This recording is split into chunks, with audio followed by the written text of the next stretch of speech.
ये शिक्षक ना राक्षस छात्री को जबरदस्त रेप कले राक्षस शिक्षक घरोई कॉलेज रे छात्री को यौन निर्यातन रे अभियोग चलतु ए नहीं संपूर्ण खबर उपर नजर पकेबा।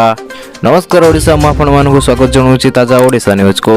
जदि आपण माने ए चैनल को प्रथम थर पई आछन्ते तबे एबे ही सब्सक्राइब करी ए चैनल रे जोड़ी ही जातु जाद्वारा कि संपूर्ण अपडेट खबर आपनको सह मिल पारिबो।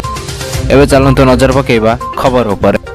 घरोई कॉलेज रे छात्री को यौन निर्यातन रे अभियोग अध्यक्ष फेरार रजू हेला मामला। एबेर सूचना अनुसार स्थानीय एक घरोई महाविद्यालय परिचालना कमिटी निर्देशक तथा अध्यक्ष एही महाविद्यालय पढ़ुवा एवं छात्री निवास रहुवा अंतर्वासी छात्री को यौन निर्यातना देवा सह अशोभनीय व्यवहार करी अभियोग जयपुर टाउन फला पुलिस निकट में होइतिला। यही घटना को नजर रखी पुलिस अभियोग को भेटी करी पुलिस दफा 376(2) AN एक्ट मामला रजू करिछि। जयपुर एसीडीपीओ हरिषा बीसी मामला तदंत आरंभ करिछि।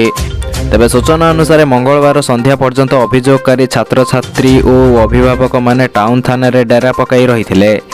टाउन थाना अधिकारी सत्यानंद महापात्र एसआई मनीष साहू को नहीं विभिन्न स्थान रे चढ़ाऊ करथिले। अभियुक्त अध्यक्ष फेरार हो जाइथिला। सेति सहित निज मोबाइल फोन स्विच ऑफ करबा सह कॉलेज छात्री निवास रे ताला पकाई देथिले। किंतु सेतिकी नुहे थाना अधिकारी निजे ताला भांगिबा सह ताको संपर्क को जिमा को देथिले।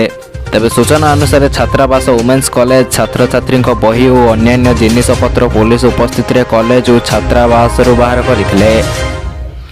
घटना को नहीं युक्त 2 द्वितीय वर्षर 8 जन और प्रथम वर्षर 5 जन एभली 13 जन छात्री थानार द्वारस्थ होइथिबा बेले जने पीड़िता छात्री एतला क्रमे मामला रजू होइथिबा कथा कहिसेंति थाना अधिकारी।